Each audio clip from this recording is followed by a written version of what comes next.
tomboko lahy sy tomboko vavy.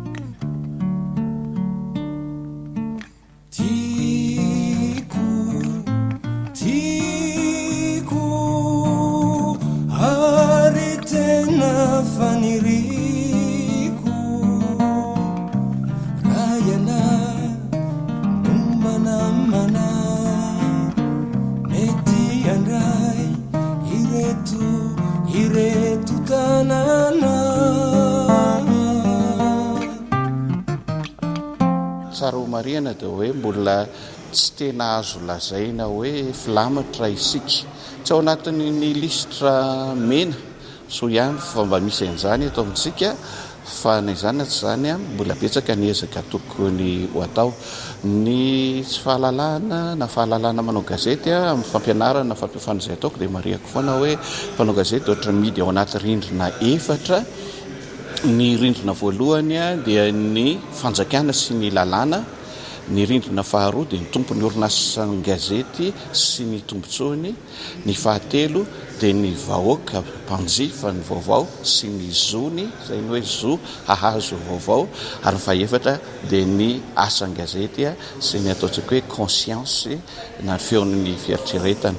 Ireo no mila anokafana varavarakely mba ahafahantsika miaina ao anatin'ireny hoe fahalalana azy fanaova gazety ary ametrahana varavarambe amin'ilay rindrina fahaefatra ny teneniko teo hoe ny conscience satria io no tokony baiko ny asantsika na eo azy izay mety tsindra ataon'ny tokony orinasa tserasera na eo azy amin'ny faneriterena ataon'ny lalampanjakana fa na eo koa azy izay mety hoe fironana eo amin'ny mpanjifa mpiainy mpamaky pijery a dia ny antsika ny misy sy ny marina trano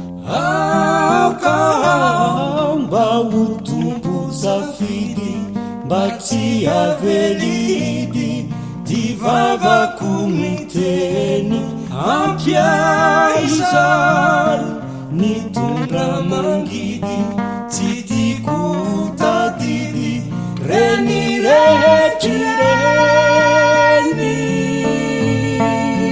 fizao siala amafiafalina anome fanampina ny mitovy amitro raheviala iteny reo mangina fahafahanano irina ho anitanytro.